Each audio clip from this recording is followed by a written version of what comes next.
Hello and welcome to study IQ.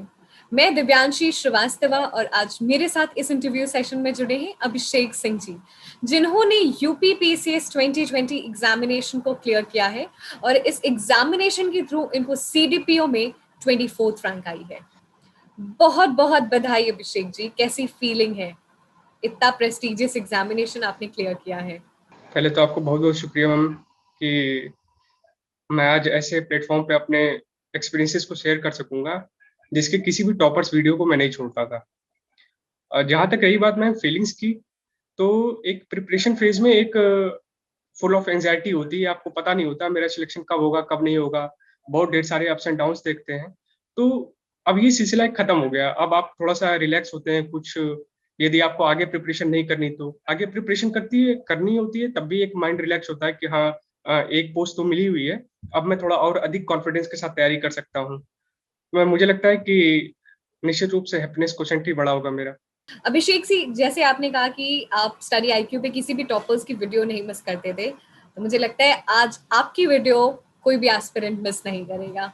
बिल्कुल ma'am, और मेरी ये कोशिश होगी कि मैम आपके प्लेटफॉर्म से मैं अपने उन एक्सपीरियंसेस को जरूर शेयर कर सकूं जिनका कि जो सोशल मिथ जो हमारे सोसाइटी में क्रिएट हुए हैं सिविल सर्विसेज को लेकर, जैसे कि आपको 12 से 14 घंटे पढ़ने पड़ेंगे, या फिर आपका एजुकेशनल बैकग्राउंड बहुत अच्छा होना चाहिए, या फिर कि आप एंटी सोशल हो या ए सोशल हो, जहाँ की आप किसी भी पार्टी में न जाएं या किसी सोशल एक्टिविटी में पार्टिसिपेट न करें।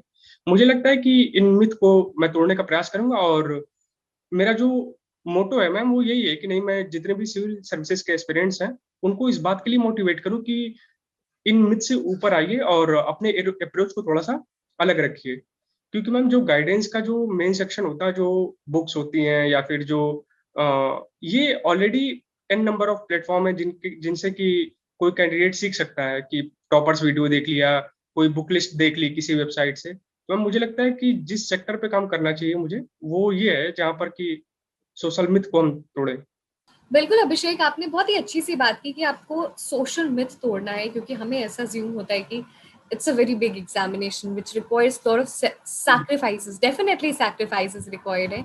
बट अगर आप कॉन्फिडेंस है, और जैसे अभिषेक से हम बातचीत करेंगे तो उनसे पता चलेगा कि क्या क्या सोशल मिथ उनके मन में भी था एंड अपनी जर्नी में उन्होंने क्या क्या एक्सपीरियंस किया। तो आई एम वेरी श्योर अभिषेक की आप बहुत सारे लोगों को बहुत अच्छे से इंस्पायर करेंगे और आपकी जर्नी एक डेफिनेटली एक इंसाइटफुल जर्नी के मैं बहुत एक्साइटेड हूँ आपकी जर्नी को जानने के लिए। थैंक यू, मेरी पूरी कोशिश होगी मैम मैं ऐसा कर सकूं। अभिषेक जी, हम आपकी जर्नी के शुरुआत के बारे में बात करते हैं, तो थोड़ा सा अपने बारे में बताएं कि आपने क्या पढ़ाई कर रखी है। मैम मैं अब बिल्कुल स्टार्टिंग से स्टार्ट करना चाहूंगा कि मैं पढ़ाई में कितना वीक था, इसका एक एग्जांपल ये हो सकता है कि सीबीएसई बोर्ड से पढ़ने के बावजूद 10th में मेरे सिर्फ 60% थे। और हमारी सोसाइटी में ये एक ऑलरेडी पहले से ये बना हुआ है कि भाई सीबीएसई बोर्ड से तो 70-60% वालों की कोई वैल्यू नहीं होती। और कुछ सीमा तक ये बात ठीक भी है, क्योंकि मुझे भी लगा था, मुझे भी नहीं पता कि मैं कैसे 10th पास कर गया। तो मैम मुझे ये लगा कि और 10th पास होने के बाद फिर ये हुआ कि किसी तरीके से 12th में मैंने फिजिक्स केमिस्ट्री बायो लिया, और किसी तरीके से गिरते संभलते करके पास हुआ। इसके बाद जब 12th के बाद सभी की इच्छा होती कि भाई वो किसी रेपुटेड यूनिवर्सिटी या कॉलेज में एडमिशन ले। जब मैंने इलाहाबाद यूनिवर्सिटी का, मुझे अच्छी तरह याद है कि उनका बीएससी बायो से और बीए का मैंने फॉर्म भरा था, क्योंकि मुझे ये बिल्कुल श्योर नहीं था कि मैं बीएससी बायो क्वालिफाई कर पाऊंगा। तो मैम जब मैंने उनका एंट्रेंस दिया, तो बीएससी बायो में 150 क्वेश्चन आया, जिसमें से मुझे सिर्फ 7 क्वेश्चन सही थे। और मैम जब मैंने बीए का एंट्रेंस दिया था उनका, तो 150 में से मेरे 21 क्वेश्चन सही थे। और जैसा कि परिणाम आना ही था कि दोनों में से किसी में सिलेक्शन नहीं हुआ। फिर मैम एक ऐसा सोसाइटी में वो हो जाता है ना कि भाई फिर सोसाइटी से हर तरीके से आपको सुनने को मिलने लगता है कि आप क्या करेंगे, कुछ भी नहीं कर सकते आप, या इस तरह की चीजें होती हैं। और ये बिल्कुल नेचुरल भी है, क्योंकि भाई सोसाइटी वो हमेशा रिजल्ट देखती है ना। तो फिर मुझे भी ये आभास होने लगा अंदर से कि यार इतने लोग कह रहे हैं तो सही कह रहे होंगे, कि अब लाइफ में और क्या कर सकता हूँ, गवर्नमेंट जॉब तो बहुत दूर की बात है। अभी फिलहाल मैं किसी यूनिवर्सिटी से बीए या एमए कर पाऊंगा अभी कि नहीं कर पाऊंगा। फिर मैंने पूर्वांचल यूनिवर्सिटी में एडमिशन लिया, और फिर ग्रेजुएशन के लास्ट ईयर में आते आते थोड़ा-सा मैं पढ़ाई को लेकर सीरियस हुआ, मुझे लगा कि नहीं अच्छे से पढ़ाई करेंगे तो शायद कुछ कर सकते हैं। और फिर घरवालों का भी एक मोटिवेशन रहता था। घरवाले बार-बार फ़ोर्स करते थे कि नहीं अगर तैयारी करोगे सही से तो एसएससी तो कम से कम क्वालीफाई कर ही सकते हो। क्योंकि एक वो बना हुआ है ना मैम, हायरार्किकल क्रम बना हुआ है कि एसएससी के ऊपर यूपीसीएस होता है, उसके ऊपर यूपीएससी होता है। तो इसके बाद जब मैंने एसएससी की तैयारी शुरू की तो फिर मुझे ये पता चला कि यार इसमें मैथ नाम का भी एक जिन है। और क्योंकि मेरा एजुकेशनल बैकग्राउंड अच्छा था नहीं, और मैथ तो मैम मेरी बिल्कुल भी अच्छी नहीं थी। तो फिर मुझे उसे छोड़ के मैं उन एग्ज़ाम पर फ़ोकस करने लगा जिसमें कि मैथ नेग्लिजिबल है, जिसमें आती ही नहीं, या फिर आती भी तो वो इस रेशियो में नहीं है कि मुझे कुछ बहुत ज़्यादा प्रभावित कर पाए। तो फिर लास्ट ईयर में मैम जब थोड़ा सीरियस हुआ मैं इसको लेकर अपनी पढ़ाई को, तो फिर कुछ ऐसे एग्ज़ाम थे जैसे कि ग्राम विकास अधिकारी का, जूनियर असिस्टेंट का, बीआरएसआई का, और फिर सीडीएस का, और आईबीएसईआईओ का। तो मैम ये ऐसे एग्ज़ाम थे जो फिर निकले। जब ये निकलने लगे तब मुझे अंदर से भी वो आने लगा कि नहीं यार, कर सकते हो। फिर घरवालों ने, मेरे चाचा ने और मेरे भाई ने मुझे मोटिवेट किया कि नहीं अब चाहो तो तुम सिविल सर्विसेज की तैयारी कर सकते हो। मतलब घरवालों को भी ये फ़ील होने लगा।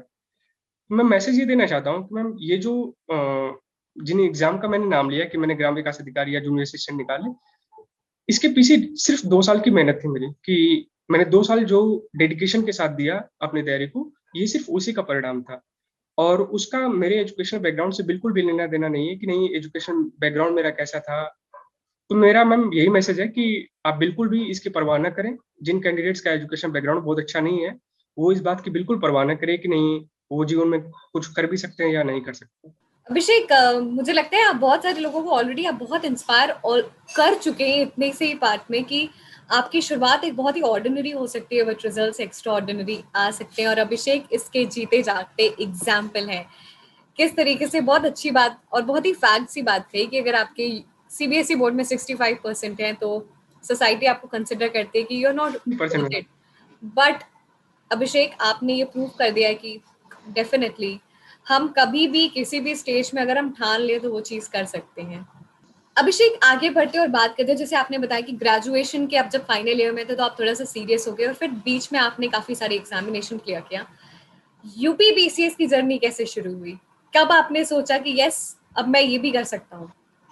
मैम जैसे कि मैंने आपको बताया कि फिर ग्रेजुएशन के लास्ट ईयर में और ग्रेजुएशन के बाद जो नेक्स्ट ईयर था उसमें कई ढेर सारे एग्जाम क्लियर हुए, तो फिर एक इंस्पायरेशन आया कि नहीं यार कुछ और अच्छा कर सकते हो।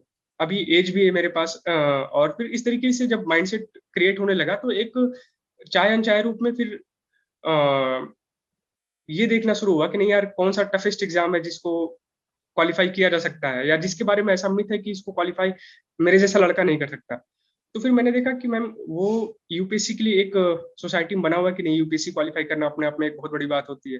तो मैंने मैम तैयारी यूपीएससी की शुरू की थी, और फिर यूपीएससी का ही 2018 का मैंने प्रीलिम्स दिया। तो प्रीलिम्स मैम हो गया, फिर अनफॉर्चुनेटली मेंस नहीं हुआ।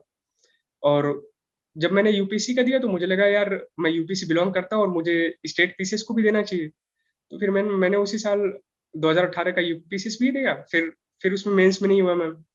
और फिर 2019 का भी, क्योंकि मैम ये लगातार प्री मेंस हुए हैं 2018, 19, 20 के यूपी पीसीएस के।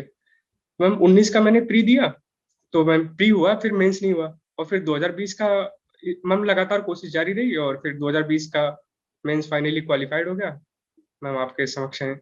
और हमें बहुत खुशी है कि आप हमारे समक्ष हैं और आपकी जितनी जर्नी है, परसिस्टेंस की जर्नी है, वो हमें जानने को मिल रही है कि ऐसा नहीं है आपने कभी भी सोचा and you get the results. मेहनत कंटिन्यूसली आपने करती रही। 2018, 19 और फाइनली 20 का रिजल्ट हम सभी के साथ है। जैसे आपने बताया कि कई सारे एग्जामिनेशन देने के बाद आपको मोटिवेशन आया कि yes, now it's the time that you have to challenge yourself with toughest examination. और फिर आता है यूपीएससी और यूपीपीसीएस का नंबर। तो अब हम बात करते हैं किस तरीके से आपने अपना मन बनाया, सिलेबस को एप्रीहेंड किया, क्या स्ट्रैटेजी आपने अपने लिए बनाई? तो मुझे लगता है कि हमें एक इंटीग्रेटेड अप्रोच रखना चाहिए सिविल सर्विसेज की तैयारी को लेकर, खासकर कि नहीं प्री मेंस और इंटरव्यू भले ही एग्जाम के 3 स्टेजेस अलग अलग हैं, लेकिन इनकी पढ़ाई का जो अप्रोच होना चाहिए वो एक यूनिफाइड वे में होना चाहिए। क्योंकि मैम जो बुक्स हम रेफर करते हैं, जैसे कि लक्ष्मीकांत, वो हमें प्री में भी काम आनी है, वही हमें मेंस में भी आनी है। और किसी मुद्दे पर यदि हमें इंटरव्यू में किसी क्वेश्चन का आंसर करना है, तो अल्टीमेटली वहीं से हमें पॉइंट्स उठाने हैं। तो मैम मुझे लगता है कि एक यूनिफाइड अप्रोच रखना इसके लिए बहुत जरूरी है। से हम इंटीग्रेटेड अप्रोच कहते हैं प्रीलिम्स मेंस की, वो बहुत ज़रूरी है। और इनफैक्ट जब हम इंटरव्यू स्टेज के लिए भी जाते हैं तो जो हमारे पर्सपेक्टिव प्रिपरेशन स्टेज में डेवलप है वही काम आते हैं आपके अल्टीमेटली इंटरव्यू पे भी। बात करते हैं प्रीलिम्स की और फिर हम मेंस की स्ट्रैटेजी पे आते हैं। तो अभिषेक हमारे साथ आप कुछ शेयर करें, क्योंकि आपने 3 अटेम्प्ट दिए हैं, 2018, 19 और फाइनली 20 का रिजल्ट हम सबके सामने है। मैम अभी तक मैंने सिविल सर्विसेज के 4 अटेम्प्ट्स दिए हैं, एक यूपीएससी और 3 यूपीपीसीएस। और फॉर्चुनेटली सभी प्रीलिम्स तो मैम सभी के हुए। तो मुझे लगता है कि मैं इस पर कुछ सुझाव दे सकता हूँ, जिस पर जो कैंडिडेट्स हैं वो अगर उन्हें फिट बैठता है तो उसे वो स्वीकार कर सकते हैं। मैम एक चीज जो प्रीलिम्स में गलती होती है वो ये कि हम टेस्ट सीरीज नहीं लगाते, और बेसिक्स पर ध्यान देने के बजाय हम सिर्फ करंट ओरिएंटेड होते हैं कि नहीं सिर्फ करंट पढ़ो, सिर्फ करंट पढ़ो। और जबकि जो चीजें करंट की निकल रही हैं उनके पीछे का एक बेस होता है। अगर आपका बेसिक्स अच्छा है तो फिर एक प्रोबेबिलिटी बनती है कि आप ऑप्शन को कट कर सकें प्रीलिम्स में। और और जो सबसे जरूरी चीज है वो ये कि प्रीवियस ईयर क्वेश्चन को जरूर देखें, खासकर यूपी पीसीएस में तो बिल्कुल। और क्योंकि कभी कभी ऐसा होता है कि मैम वो प्रीलिम्स के जो क्वेश्चन होते हैं वो डिट्टो बिल्कुल उठा के रख देते हैं विद सेम ऑप्शन। तो उसमें दो फायदा होता है, पहला कि एक बिल्कुल श्योरिटी हो जाती है कि नहीं भाई इसका आंसर तो यही होगा। और दूसरा फायदा ये होता है मैम कि उसमें वो टाइम कंज्यूम नहीं करता, क्योंकि आपको पता है कि यार इसने पहले ऐसा ही क्वेश्चन पूछ रखा है, सेम ऑप्शन रखे हैं, तो बिल्कुल इसका आंसर तो यही है। तो मैम मुझे लगता है कि previous year question, test series और रिवीजन इसकी एक की है कि आप प्रीलिम्स में बहुत अच्छा कर जाएंगे। जैसे अभिषेक आपने बात की कि जो स्टूडेंट्स एस्पिरेंट्स होते हैं वो करंट के पीछे बहुत ज्यादा ओरिएंटेड रहते हैं और जो बेसिक होता है वो कहीं ना कहीं नेग्लेक्ट कर देते हैं।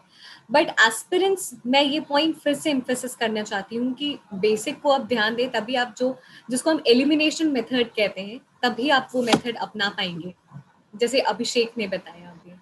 अभिषेक आगे चलते और बात करते हैं मेंस की। और बहुत ही इंपॉर्टेंट पॉइंट और मैं मेंशन करना चाहती हूँ कि अभिषेक ने जो अपना मेंस है वो हिंदी माध्यम से दिया है, तो ये हिंदी मीडियम के भी जो भी एस्पिरेंट है उनके लिए काफी हेल्पफुल रहेगी अभिषेक की स्ट्रैटेजी। पहले मैम मैं एक ब्रीफ बैकग्राउंड दे देता हूँ कि यूपी पीसीएस में मेंस में टोटल 8 पेपर होते हैं, यूपीएससी में टोटल 9 होते हैं। मैं ज्यादा एम्फेसिस यूपी पीसीएस पे करूंगा। यूपी पीसीएस में जो 8 पेपर होते हैं मैम, इसमें 2 ऑप्शनल के, 4 जीएस के, एक हिंदी और एक निबंध का पेपर होता है, यानी एसए का पेपर होता है। मुझे लगता है कि जो गलती मैंने 18 में की या कुछ सीमा तक 19 में भी की, वो ये थी कि मैं एरिया को प्रायोरिटाइज नहीं कर पाया। मैंने सभी को एक बराबर वेटेज दिया, और कुछ सीमा तक मैंने जीएस को ज्यादा वो दे दिया कि यार जीएस में बहुत अच्छा करना है, बहुत अच्छा करना है। और इस वजह से मेरा ऑप्शनल अच्छा नहीं हुआ, और मैम मेरे टोटल 170 मार्क्स ही रह गए थे ऑप्शनल में। मुझे लगता है कि जो सबसे ज्यादा फोकस वाला एरिया होना चाहिए किसी भी लड़के के लिए, वो ऑप्शनल होना चाहिए, क्योंकि ये आपको 400 मार्क्स दे रहा है। और यूपी पीसीएस में कोई भी ऑप्शनल, मैंने ज्योग्राफी का भी पेपर देखा, पॉलिटिकल साइंस मेरा खुद का ऑप्शनल है, और मैंने हिस्ट्री का भी पेपर देखा। इन सब में एक बात जो कॉमन थी वो ये कि इनके जो प्रीवियस ईयर के आए हुए क्वेश्चन है, वो ज्यादा प्रोबेबिलिटी है कि वही रिपीट करेगा क्वेश्चन, अगर थोड़े बहुत चेंजेस को हम देख ले तो जब ये क्वेश्चन रिपीट कर रहा है तो आपके पास एक अवसर है ना कि आप पहले से उसके लिए फुली प्रिपेयर होकर जाइए, ताकि वो फिर वही वाले दो फायदे हों कि भाई एक टाइम कंज्यूम कम होगा, सोचना कम पड़ेगा, और दूसरा कि आपको एक कॉन्फिडेंस भी बिल्डअप होगा एग्जाम हॉल में कि भाई ये तो यार तैयार किया हुआ था, यही आया। तो मैम ये हमें सबसे ज्यादा प्रायोरिटी ऑप्शनल पेपर को देनी चाहिए।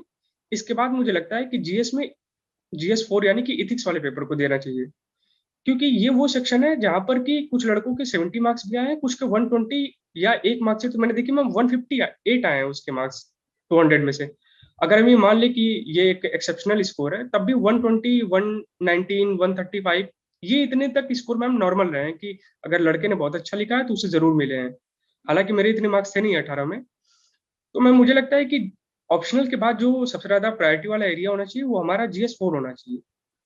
इसके बाद हम एसए को रख सकते हैं मैम, कि एसए में भी यही फ्लक्चुएशन देखने को मिलता है मैम, किसी लड़के के 30 नंबर भी आए हैं और किसी का 150 में से 110 भी आए हैं।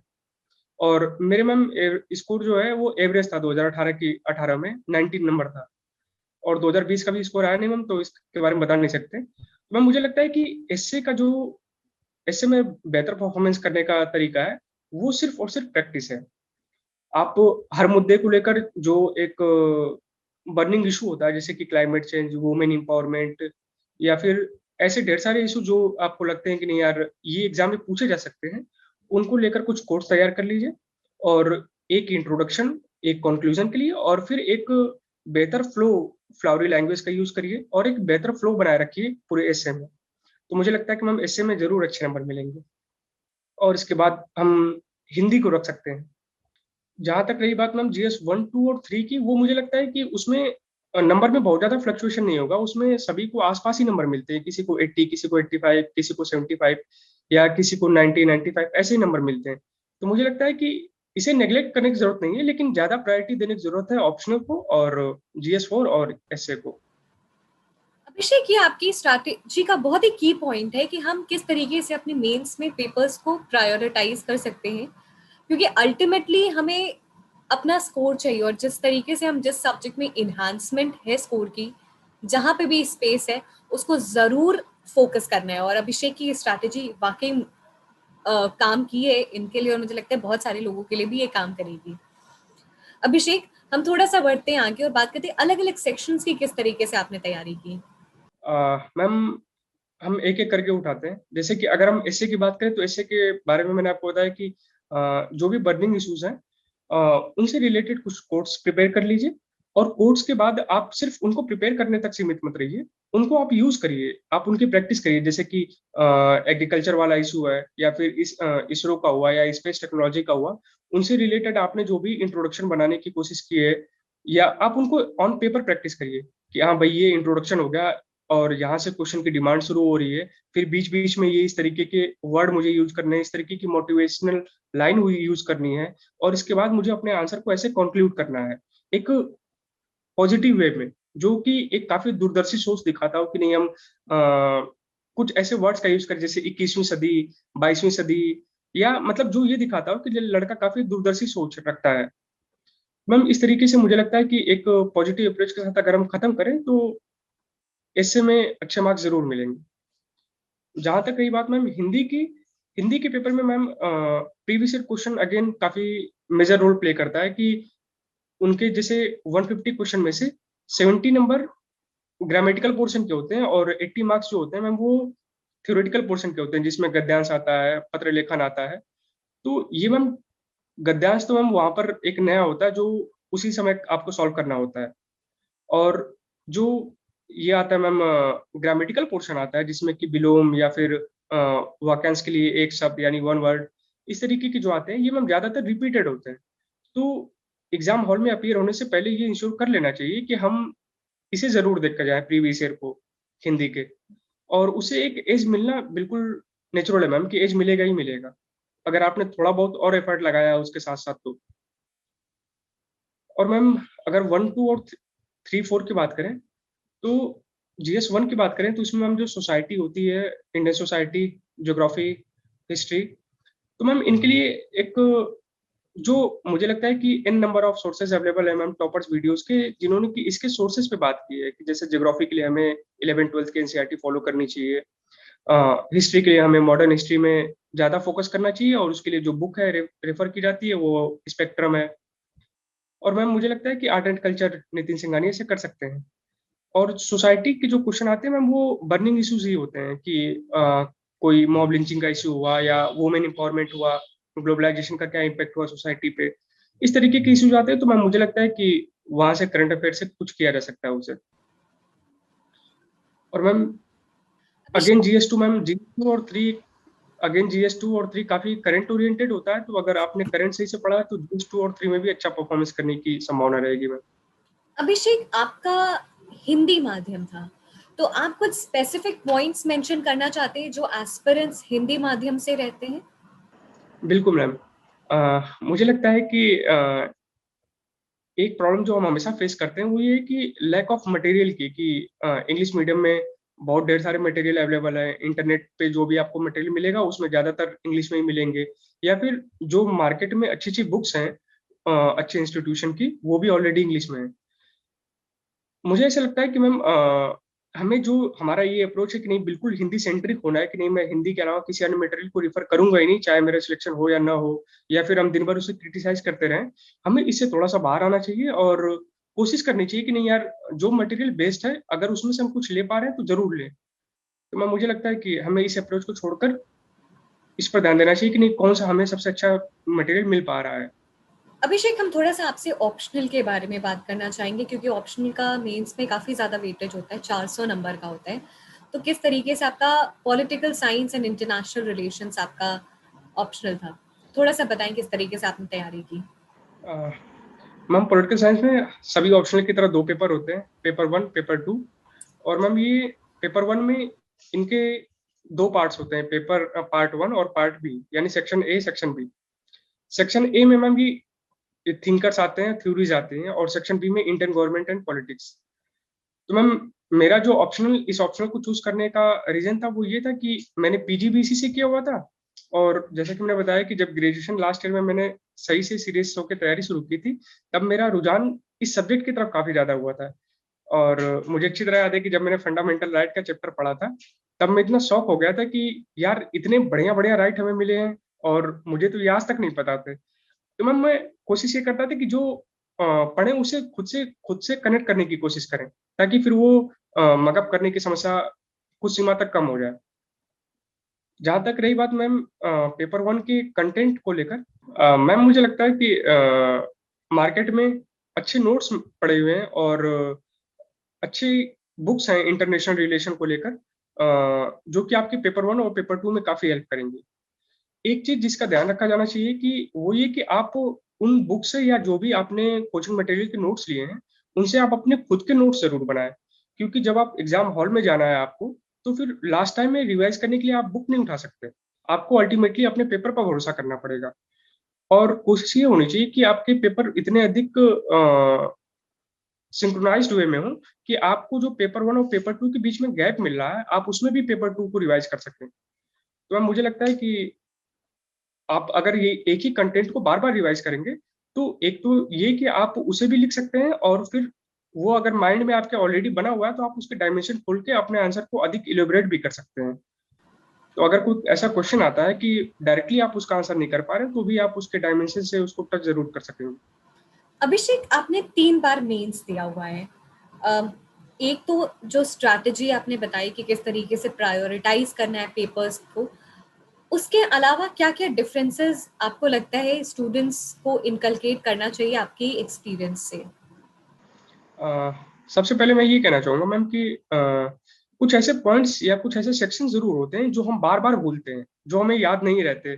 जैसे कि अगर मॉडर्न हिस्ट्री की बात करें तो जनजाति विद्रोह, या फिर नागरिक विद्रोह या किसान विद्रोह, या कुछ पॉलिटी में बात करें तो नॉन कॉन्स्टिट्यूशनल बॉडीज जो हैं ढेर सारी, उनकी कितने टर्म्स होते हैं, कौन अपॉइंट करता है, कौन टर्म्स एंड कंडीशन उनकी निर्धारित करता है, कौन शपथ दिलाता है, किसे वो त्याग पत्र देते हैं। इस तरीके की जो फैक्चुअल चीजें हैं वो हम बार बार भूलते हैं।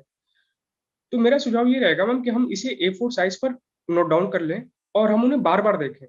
बार बार का मतलब एक रेगुलर इंटरवल पे, और खासकर जब हमें एग्जाम देना हो तो उसके पहले हम उसे कई बार देख लें, ताकि वो हमारे माइंड में एक प्रिंट टाइप का हो जाए कि नहीं यार, अगर ये क्वेश्चन आता है तो जरूर होगा सॉल्व, और मैं वहां पर कंफ्यूजन की स्थिति में नहीं रहूंगा। ये बहुत ही अच्छी टैक्टिक बनाई कि किस तरीके से हम A4 शीट्स पे हम इश्यूज को लिख सकते हैं जो कि काफी बार रिपीट होते हैं। अभिषेक, मैं आपसे पूछना चाहूंगी कि आपने अपनी जर्नी में किस तरीके से स्टडी आईक्यू की गाइडेंस से हेल्प ली? अ, जैसे कि मैं आपको बताया कि इससे पहले मैं हमेशा कोई भी टॉपर्स वीडियो नहीं छोड़ता था। टॉपर्स वीडियो के अलावा अगर बात करें तो यू स्टडी आईक्यू मैम ढेर सारे करंट रिलेटेड वीडियोस प्रोवाइड करता है। मैं उन्हें रेगुलर देखा करता था, क्योंकि जैसा कि मैंने आपको बताया, कभी मेरा उस तरीके का स्टडी को लेकर बहुत अधिक सीरियस वाला रुझान नहीं रहा है कि नहीं मैं 12 घंटे 14 घंटे पढूं। तो मैम ये बड़ा ही एक इजी वे होता है ना कि आप अपने हेडफोन को लगा लें, लेटते समय या कुछ भी काम करते समय आप उसे सुन सकते हैं। तो मैम मुझे अच्छी तरह याद है कि मैं इनके जो करंट रिलेटेड वीडियोस थे उनको इतना एडिक्टेड हो गया था मैम उनसे, कि मुझे अगर मैं उनको ना सुनूं तो मुझे लगता था दिन ही मेरा पूरा नहीं हुआ। अभिषेक, हमने स्टार्टिंग में ही काफी सारे मिथ्स की बात की इस एग्जामिनेशन से रिलेटेड, तो मैं आपकी जर्नी से, आपके एक्सपीरियंस से चाहती हूँ कि क्या क्या मिथ बने हुए हैं और आप क्या बताना चाहेंगे। मैं मुझे लगता है कि जो दो सबसे बड़े सोशल मिथ हैं सिविल सर्विसेज को लेकर, वो ये कि अ, लड़के को बिल्कुल चार दीवारी तक सीमित हो जाना चाहिए, या फिर उसे ज्यादा सोशल गैदरिंग वगैरह में या सोशल नहीं होना चाहिए उसे। जबकि मैं अपना खुद का एग्जांपल बताऊं तो मुझे अच्छी तरह याद है कि अभी भी मेरे फोन कांटेक्ट में 1469 कांटेक्ट हैं। मेरा बताने का रीजन ये है मैम कि मैं हमेशा से ही सोशल रहा हूँ, सोशल एक्टिविटीज में पार्टिसिपेट करना, जैसे कि हमने एक व्हाट्सएप पे ब्लड डोनेशन ग्रुप बनाया हुआ है। इसके अलावा किसी भी फेस्टिवल पर या फिर न्यू ईयर पर कुछ अच्छे सोशल काम करना, जैसे कि अपने फ्रेंड्स का एक ग्रुप बना करके पैसा इकट्ठा करके जाकर कंबल बांटना, या फिर खाना देना, या फिर गरीबों को एजुकेट करना कि भाई आप चाहते हैं कि अगर आपकी अगली पीढ़ी अच्छा जीवन यापन कर सके, अच्छा जीवन स्तर हो, उसका लिविंग स्टैंडर्ड अच्छा हो, तो आप उसको एजुकेट करिए। इस तरीके की सोशल एक्टिविटीज में मैम मैं शुरू से जुड़ा रहा हूँ। तो मुझे लगता है कि हमें इस मिथ से बाहर आना चाहिए कि नहीं भाई, अगर आप सिविल सर्विसेज की प्रिपरेशन कर रहे हैं तो आपको बिल्कुल एंटी सोशल या असामाजिक हो जाना चाहिए। दूसरा मिथ जो इससे जुड़ा हुआ है मैम कि आप काफी हार्ड वर्किंग होने चाहिए, कि नहीं आपको 12 से 14 घंटे पढ़ाई करनी है। मुझे लगता है कि उन दिनों को छोड़ दे जबकि एग्जाम का बहुत ज्यादा प्रेशर होता है अपने ऊपर, कि अब तो एग्जाम एक हफ्ते बचा है या एक दो दिन बचा है, तो उन दिनों को अगर छोड़ दूं तो मुझे नहीं लगता कि मैंने कभी 12 14 घंटे पढ़ाई की है। मुझे लगता है कि अगर रेगुलर 6 to 8 आवर्स अगर आप स्टडी कर रहे हैं, रेगुलर का मतलब कि ऐसा नहीं कि बिल्कुल आप किसी भी दिन गैप ना करें। कोशिश करिए कि गैप कम से कम हो, और अगर आप इतना कंटिन्यू कर पा रहे हैं तो मुझे लगता है कि ये बहुत सफिशियंट है मैम, किसी भी एग्जाम को क्वालिफाई करने के लिए, यूपीएससी और यूपीपीसीएस दोनों ही। क्योंकि मैम यूपीएससी में भी ऐसे मेरे कई फ्रेंड हैं जिन्हें जो मेरे साथ सिलेक्ट हुए हैं, और जिनकी पढ़ाई को मैंने देखा है, मुझे लगता है कि नहीं, वास्तव में ये सिर्फ एक मिथ है कि नहीं आपको 12 से 14 घंटे पढ़ाई करना है। और जैसा कि मैंने आपको बताया कि एजुकेशन बैकग्राउंड का बहुत प्रभावशाली या बहुत अच्छा होना, कि नहीं आप हर अपने सेकेंडरी एजुकेशन में, हायर एजुकेशन में आप बहुत रेपुटेड यूनिवर्सिटी से रहे हो, बहुत रेपुटेड स्कूल से रहे हो, या फिर आप जरूरी हो कि नहीं आपका बहुत अच्छा सोशल बैकग्राउंड रहा हो, ये बिल्कुल भी जरूरी नहीं है मैम। अभिषेक, एक जो बहुत इंपॉर्टेंट एस्पेक्ट हो जाता है एग्जामिनेशन का, आंसर राइटिंग, तो उसकी प्रैक्टिस आइडियली कब से शुरू करनी चाहिए एक एस्पिरेंट को। मैम ये पर्सन टू पर्सन वेरी करेगा। मुझे लगता है कि यदि कोई लड़का स्टार्टिंग फेज में है, उसने भी सिविल सर्विसेज का चुनाव किया है, वो उसकी तैयारी करना चाहता है, तो मुझे लगता है कि पहले उसको एक बार बेसिक्स के साथ गो थ्रू हो लेना चाहिए, कि नहीं वो एक बार उनकी एक समझ विकसित कर ले अपने माइंड में कि हाँ भाई ये मॉडर्न हिस्ट्री में इस गवर्नर जनरल ने ऐसा काम किया, जो मेजर गवर्नर जनरल है जिन पर क्वेश्चन फ्रेम हो सकता है मेंस में, या फिर ये एक ऐसा इंसिडेंट है जिस पर क्वेश्चन फ्रेम होगा, तो उसके बारे में वो एक अपनी समझ तो विकसित कर ले, इसके बाद ही वो आंसर राइटिंग पे जाए। नॉर्मली ये होता है कि हम देखते हैं कि हम ढेर सारी कोचिंग्स ऐसी हैं जो जिन्होंने ये एक हाइप क्रिएट किया हुआ है कि नहीं भाई आप सिविल सर्विसेज में मेंस आंसर राइटिंग के बिना कुछ भी नहीं हो सकता। मुझे लगता है कि आपका बेसिक्स स्ट्रांग होना वो ज्यादा जरूरी है, क्योंकि आप अच्छा तभी लिख पाएंगे, इनोवेटिव कुछ तभी कर पाएंगे जब आपके माइंड में वो आइडियाज अच्छी तरीके से इनकलकेट हो चुके हों। तो मुझे लगता है कि मैम जो स्टार्टिंग फेज में स्टूडेंट है उसके लिए जरूरी है कि वो पहले बेसिक्स तैयार करे, और यदि कोई लड़का ऑलरेडी एक बार प्री क्वालिफाई कर चुका है तो निश्चित रूप से उसको फिर मैम वो मेंस की बहुत ज्यादा प्रैक्टिस करनी चाहिए, क्योंकि जो प्री में चीजें होती हैं उन्हीं का इलेबोरेशन मेंस में होता है, तो उसे आंसर राइटिंग डेली बेसिस पे शुरू करनी चाहिए। एक बेसिक अंडरस्टैंडिंग जब इश्यूज के हो जाए, तब आप एक अच्छे लेवल के आंसर्स तभी आप लिख सकते हैं। अभिषेक, बिल्कुल मैम। मैं आपसे आपके इंटरव्यू एक्सपीरियंस के बारे में जानना चाहती हूँ। मैम इंटरव्यू की जैसे कि मैंने बताया कि तैयारी किसी एक दिन में नहीं होती, और मैंने स्टडी IQ से ही इसका एक गाइडेंस लिया है कि टॉपर्स वीडियोस देख के कि किस तरीके से अपने इंट्रोडक्शन को देना है, या फिर उन्होंने कौन कौन सी इंटरव्यू में गलतियां की उनसे सीखने का प्रयास किया। जहां तक रही बात मैम मेरे इंटरव्यू की, तो मेरा इंटरव्यू में मैम मेरा हरीश प्रताप सिंह सर के पैनल में पड़ा था, और बहुत ही कॉर्डियल पैनल था मैम, और उनके जो ज्यादातर क्वेश्चन थे वो मेरे ऑप्शन से रिलेटेड थे। जैसे कि उन्होंने पूछा कि आपका पॉलिटिकल साइंस ऑप्शनल है, तो आप बताइए कि पॉलिटिकल साइंस का स्कोप क्या-क्या हो सकता है? और इसके अलावा फिर वो इंटरनेशनल रिलेशन वाले इश्यूज़ पर चले गए कि अभी इंडिया म्यांमार का इश्यू, म्यांमार में एक कू हो गया है, इंडिया क्यों नहीं अ, लोकतंत्र के समर्थन में बोल रहा है खुलकर? क्यों हम एक बैलेंस्ड अप्रोच बनाने की कोशिश कर रहे हैं? या फिर इंडिया बांग्लादेश में, अभी बांग्लादेश का पीएम विज़िट जो हुआ था, ब अभी पीएम का जो बांग्लादेश विज़िट हुआ था, आपको क्या लगता है कि क्या आउटपुट हुआ इसका? या फिर इसी तरीके से वेस्ट एशिया को से रिलेटेड क्वेश्चन पूछे गए। तो मैम मुझे लगता है कि आपका जो ऑप्शनल है, वो आप अच्छे तरीके से कर लेंगे तो एक बार एज मिलने की संभावना होती है मैम। अभिषेक, हमने आपसे बहुत सारे एस्पेक्ट्स की बात की, आपके प्रीलिम्स, मेंस और इंटरव्यू। आप क्या मैसेज देना चाहते हो ना एस्पिरेंट को जो इस एग्जामिनेशन को टारगेट कर रहे हो, स्पेसिफिकली हिंदी मीडियम से जो स्टूडेंट्स इस एग्जामिनेशन को देने वाले हैं? हाँ, मैम मुझे लगता है कि मैं अपनी इस बात को शायरी में सिंक्रोनाइज़ कर सकता हूँ कि गिरते तो गिर के सँभलते रहते, यूँ बैठे रहने से तो बेहतर था कि चलते रहते। तो गैरों के कदमों पर चलकर तुम कहीं के न रहे, जो अपने पैरों से चलते तो शायद चलते रहते। मैसेज ये है मैम इसका कि आप सभी की बातों को सुनें, सभी की बातों को सिर्फ़ उस सीमा तक अपने जीवन में उसको पालन करें, जहाँ तक कि वो आपके साथ फिट बैठती है। जैसे यदि किसी कैंडिडेट को ये लगता है कि नहीं वो अ, रात को पढ़ना अच्छा फ़ील करता है या उसे रात को पढ़ने के बाद वो अच्छा आउटपुट दे पाता है, तो उसे इस बात को नेग्लेक्ट कर देना चाहिए कि सोसाइटी ये कह रही है कि नहीं भई दिन में 5 बजे उठ के पढ़ने वाले ही अच्छा परफ़ॉर्मेंस कर पाएँगे। तो मैम मुझे लगता है कि इन सब चीज़ों से बचना चाहिए और सेल्फ इम्प्रूवमेंट और सेल्फ बिलीव तो मैम बेसिक रिक्वायरमेंट है, जो कि जीवन के किसी भी पड़ाव पे काम आएँगी। थैंक यू सो मच अभिषेक हमारे साथ जुड़ने के लिए। पूरी स्टडी आईक्यू की टीम को बहुत ही खुशी है कि हम आपके इस सक्सेस स्टोरी का हिस्सा बन पाए, and we wish you all the best for your future. Thank you so much. Thank you.